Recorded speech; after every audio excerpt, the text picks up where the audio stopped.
Makanya Syekh Jalaluddin Rumi mengatakan kunci kenikmatan dalam hidup cuma satu, Bapak Ibu. Apa? Kunci kenikmatan dalam hidup cuma satu. Jangan sibuk mencari tahu apa yang orang lain dapat, tapi urusilah apa yang sudah Allah kasih, Tuhan kasih kepadamu. Selesai.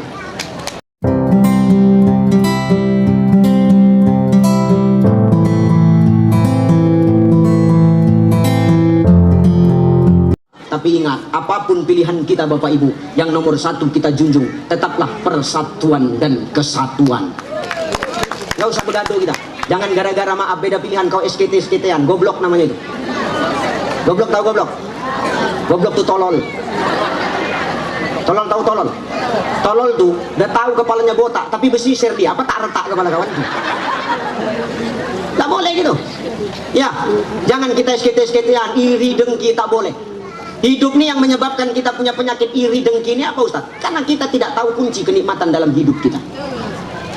Makanya Syekh Jalaluddin Rumi mengatakan kunci kenikmatan dalam hidup cuma satu, Bapak Ibu. Apa? Kunci kenikmatan dalam hidup cuma satu. Jangan sibuk mencari tahu apa yang orang lain dapat, tapi urusilah apa yang sudah Allah kasih, Tuhan kasih kepadamu. Selesai.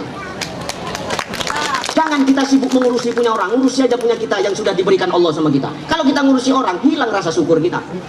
Iri aja nengok tetangga, tetangga beli kipas, kau masuk angin, kan gue belum. Tetangga beli AC, dia pula yang kepanasan. Tetangga beli mobil, dia pula beli bodrek. Kenapa Ustaz? Pusing kepalanya memikirkan tetangga. Ngapain? Gara-gara beda pilihan terus kita bentrok-bentrokan. Nggak boleh. Suami istri gara-gara beda pilihan tidur pantat-pantatan. Padahal cuma beda siramannya. Yang satu ngasih limpul, yang ngasih 160. Cuman beda 10.000. Bisa pantat-pantatan. Kan goblok kayak gitu. Makanya tolong bangun kerjasama dan sama-sama bekerja untuk menciptakan Simalungun yang lebih baik adanya. Amin. Amin. 3 terakhir. Maulid ini melahirkan kejujuran. Kenapa Ustaz? Karena Nabi itu adalah sosok yang jujur. Tidak akan mungkin Islam tersebar di 2/3 belahan dunia kalau yang bawa bukan orang yang suka bohong. Karena yang bawa orang yang jujur, makanya Islam tersebar sampai 2/3 belahan dunia. Bahkan setelah Nabi wafat sampai detik ini, kita masih nikmati indahnya Islam itu, Bapak Ibu. Dan ketika dia buat marah suaminya, lalu dia malam hari tak minta maaf sama suaminya, maka sebelum dia minta maaf sama suaminya, ibadahnya takkan diterima Allah sebelum kau minta maaf sama kami suami.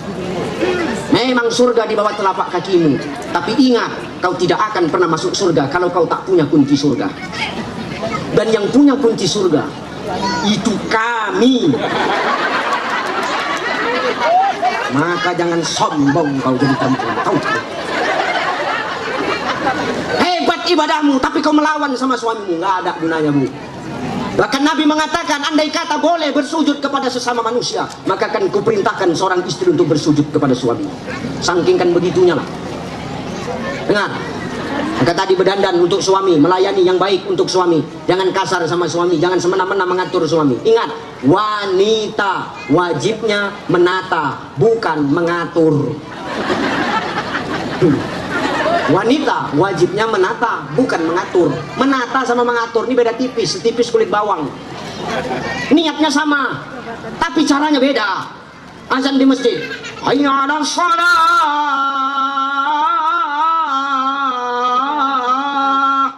Subuh, bangun bang, bangun. Sholat bang ke masjid. Udah tua kau, malas sekali kau sholat ke masjid. Ini ngatur. Niatnya baik, Pak. Tapi caranya salah, nggak bagus. Sama macam mau bertamu ke rumah orang, dikasih minum. Mau nggak kita minum? Tidak. Mengatur sama menata beda tipis. Kalau menata dia nggak gitu caranya, lembut. Azan di masjid, hayya 'alal falah.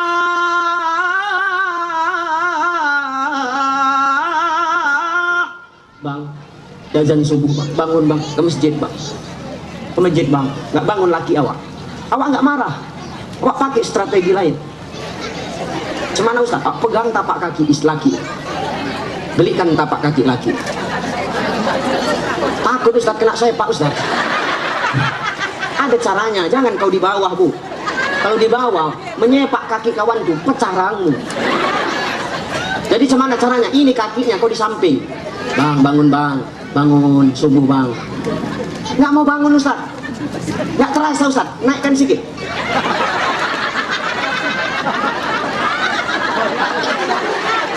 Betis. Bang, bangun bang. Subuh bang. Tebal kali betisnya Ustaz, tak terasa Ustaz. Naik sedikit lagi.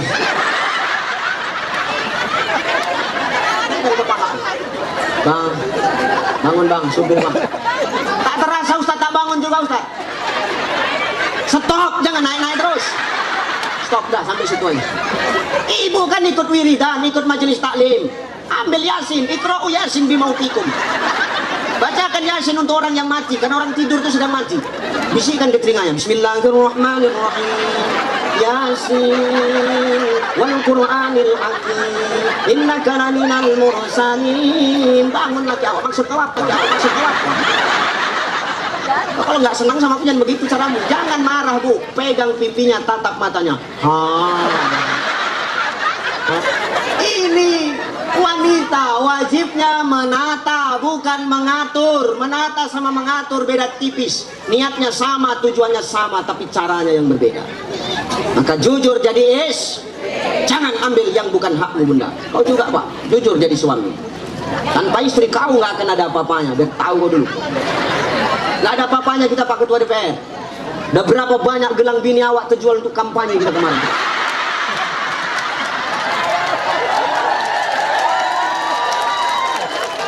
Maka muliakan istrimu. Jangan kau sombong, aku kepala rumah tangga Ustaz. Terus kalau kau kepala rumah tangga, kenapa? 50 juta sebulan yang kau kasih. Dengar Pak, 50 juta yang kau kasih tak mampu mengobati rasa sakit mereka ketika melahirkan anak-anak ini. Biar tahu kau dulu Pak. Awak ini kan taunya investor Pak, penanam saham. Pengelolanya ibu-ibu nih. Awak investor penanam saham, 2 on setengah yang awak tanam, 3 kilo setengah yang keluar, itulah anak kau.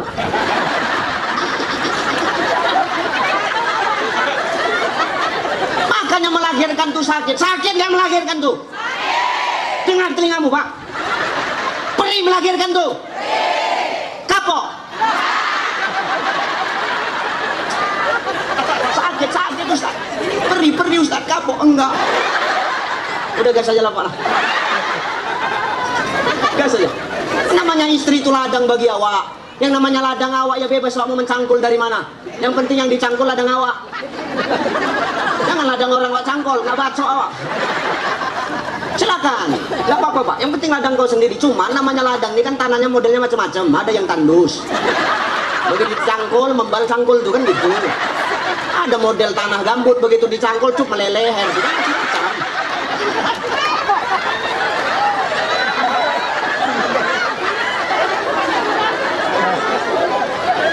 Maka jangan sombong jadi suami. Muliakan istri. Tanpa istri kita ini tidak ada apa-apanya Pak. Kita bisa sampai di titik ini karena ada doa istri yang kadang kita nggak pernah tahu tengah malam dia mendoakan kita.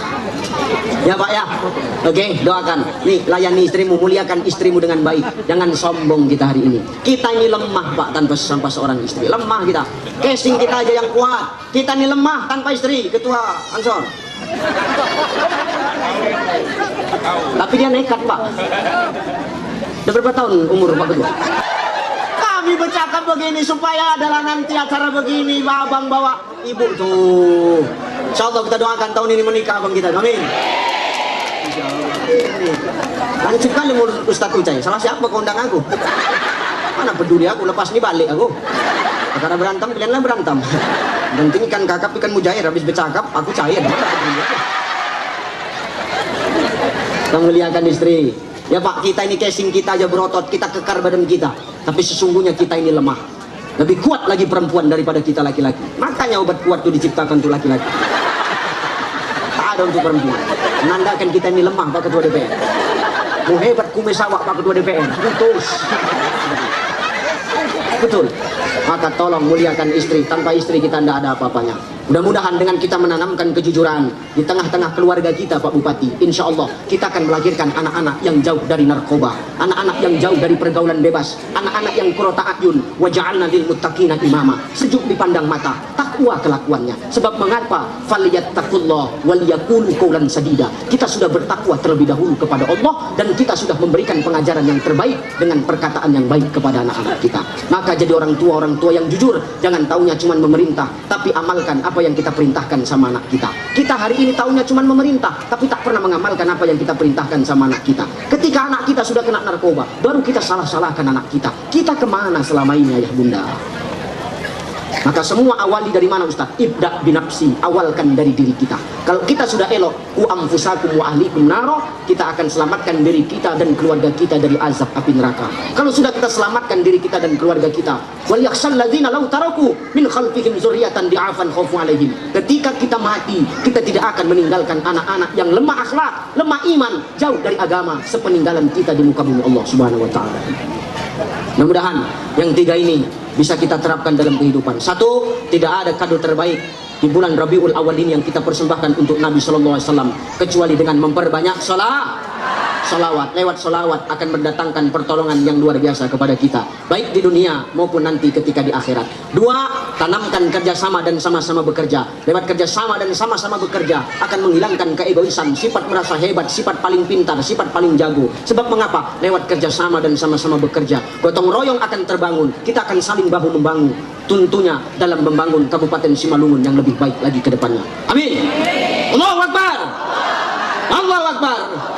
Tiga, maulid melahirkan kejujuran. Lewat kejujuran maka akan tercipta pemerintahan yang bersih, akan tercipta keluarga yang harmonis, sehingga akan melahirkan keturunan-keturunan dan generasi yang lebih baik daripada generasi sekarang. Generasi yang terarah, generasi yang mewarnai, bukan generasi yang diwarnai. Generasi yang akan meneruskan cita-cita bangsa, bukan generasi yang merusak pembangunan bangsa. Mudah-mudahan lewat tiga ini mampulah menjadi cemeti dan cambuk bagi kita untuk terus memicu keimanan dan takwa kita dalam mencintai baginda Nabi Sallallahu Alaihi Wasallam. Amin. Allahumma. Dah, itu sajalah barangkali ya. Dah ya Bu ya.